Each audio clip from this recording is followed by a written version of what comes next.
Bonds, guarantee bonds ఇవ్వడం జరిగింది. లక్షల లక్షలు అకౌంట్లో పడిపోతాయని చెప్పారు. ఓట్లు వేయకపోతే డబ్బులు మిస్ అయిపోతాయి అంటూ ప్రజల్ని నమ్మబలికారు. సైకిల్కి ఓటేస్తే ఫ్రీ బస్ ఎక్కేయొచ్చు అని చెప్పారు. గ్లాస్కు ఓటేస్తే ఏ క్లాస్ ఉద్యోగాలు వచ్చేస్తాయి అన్నారు. పువ్వుకు ఓటేస్తే పువ్వుల్లో పెట్టి 1500 రూపాయలు మహాశక్తి పథకం ద్వారా ప్రతి నెల మహిళల అకౌంట్లో పడిపోతాయి అన్నారు. చంద్రబాబు నాయుడు గారికి ఓటేస్తే లక్షల లక్షలు ప్రతి ఒక్కరికి కూడా ఇంట్లో వాళ్ళకి వచ్చేస్తాయి అన్నారు. కూటమికి ఓటేస్తే ప్రతి బిడ్డకి కూడా 15,000 రూపాయలు మీ అకౌంట్లో పడిపోతాయని చెప్పడం జరిగింది. ప్రజల అకౌంట్లో చెప్పడం జరిగింది. ఏవని ఎవరికి అందాయని నేను ప్రశ్నిస్తూ ఉన్నాను. అసలు ఎలాంటి ప్రచారం చేశారంటే, ఒక టీవీలో చూస్తే వీళ్ళ ప్రచారమే, పేపర్లో చూస్తే వీళ్ళు చేసిన ప్రచారమే, ఫేస్బుక్, ఇన్స్టాగ్రామ్, ఈవెన్ సినిమా థియేటర్లు ప్రతి దగ్గర కూడా ప్రచారంలో ఊదరగొట్టారు. ఇక్కడ చూస్తే ప్రజల్ని, ముఖ్యంగా ఆంధ్రప్రదేశ్ మహిళల్ని గత 7 నెలలుగా నెట్ట నిలువుగా మోసం చేసిన పరిస్థితి క్లియర్గా కనిపిస్తూ ఉంది. ఆ రామానాయుడు గారు లాంటి వాళ్ళు ప్రతి ఒక్కరు కూడా మాట్లాడితే ప్రచారానికి వెళ్ళి నీకు 15,000, నీకు 15,000, నీకు 15,000 అంటూ, అలాగే నీకు 18,000, నీకు 18,000, నీకు 18,000 అంటూ, రైతులకేమో నీకు 20,000, నీకు 20,000 అంటూ ఎన్ని రకాలుగా ప్రజల్ని మభ్యపెట్టారో ఈ ఆంధ్ర రాష్ట్ర ప్రజలందరూ చూశారు. ఈరోజు వాళ్ళందరికీ కూడా నెట్ట నిలువుగా మోసం చేసిన పరిస్థితి క్లియర్గా కనిపిస్తుంది. మహిళా వ్యతిరేక ప్రభుత్వం ఈరోజు ఆంధ్రప్రదేశ్ రాష్ట్రంలో గత 7 నెలల పాలనలో మనం చూసాం. అంత దారుణమైన పాలన చూసాం. ఒక సంక్షేమం లేదు, ఒక సంతోషం కూడా ప్రజలకు లేదు, అలాగే మహిళలకి రక్షణ లేని పరిస్థితి గత 7 నెలల్లో ఈ ఆంధ్ర రాష్ట్ర ప్రజలు చూడడం మనం చూసాం. అలాగే మొన్ననే చూసాం, చంద్రబాబు నాయుడు గారు, లోకేష్ గారు ట్వీట్ చేయడం జరిగింది. లోకేష్ గారి కుమారుడైన దేవాంశ్ గారు వరల్డ్ బుక్ ఆఫ్ రికార్డ్స్లో అతని పేరు స్థానం సంపాదించారు అనేసి నిజంగా చాలా సంతోషించాం. కానీ ఈ ఆంధ్రప్రదేశ్ రాష్ట్రంలో చంద్రబాబు నాయుడు గారు గత 7 నెలల పాలనలో అబద్ధాల్లో వరల్డ్ బుక్ ఆఫ్ రికార్డ్స్లో స్థానం సంపాదించారు అని ఈ ఆంధ్ర రాష్ట్ర ప్రజలందరూ అనుకుంటూ ఉండే పరిస్థితిని ఈ కూటమి పాలనలో నిరూపించడం జరిగింది. అసలు ఇన్ని హామీలు ఇచ్చారు కదా, ఒక్కొక్క హామీని గురించి మనం మాట్లాడుకుందాం. గత 7 నెలలు ఏ హామీని మీరు నెరవేర్చారో మీరు చెప్పండి.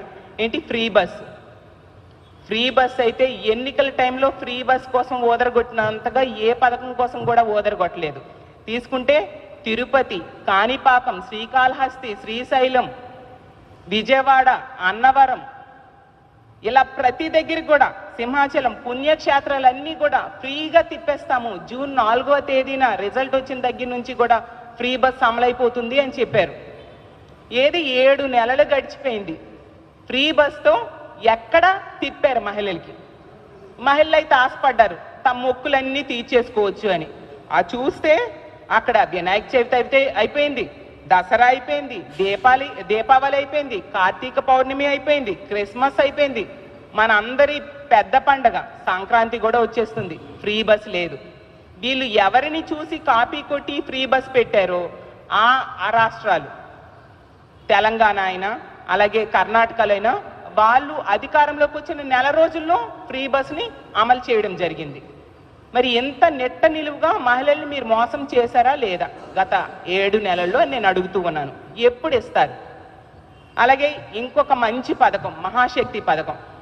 ఈ పథకం కోసం 19 సంవత్సరాల నుంచి 59 సంవత్సరాల మధ్య ఉన్న మహిళలకి నెలకి 1,500 రూపాయలు వేస్తాము అని చెప్పారు. 1,80,00,000 మంది దానికి అర్హులు ఉన్నారు ఈ రాష్ట్రంలో. నెలకేమో 2,800 కోట్లు అవసరం అవుతుంది, సంవత్సరానికైతే 32,400 కోట్లు అవసరం అవుతుంది. ఈ పథకం కోసం మేము అసెంబ్లీలో మాట్లాడితే హోమ్ మినిస్టర్ గారు అడ్డుగోలుగా అబద్ధం చెప్పారు ఈనాడు పేపర్ చూసి. ఈ పథకానికి నిధులు కేటాయించామని.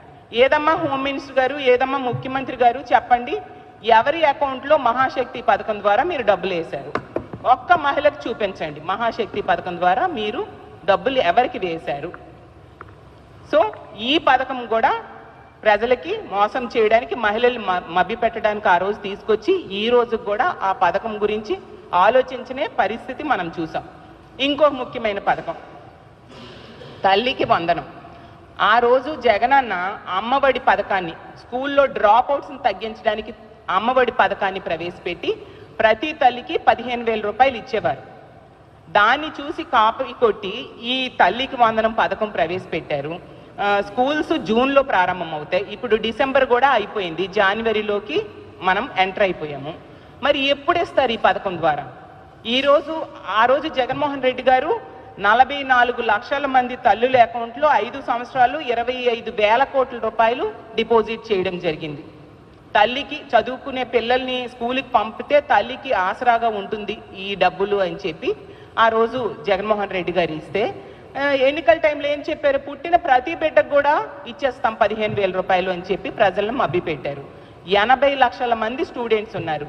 ఎవరి అకౌంట్లో ఈ 15,000 రూపాయలు మీరు వేశారు?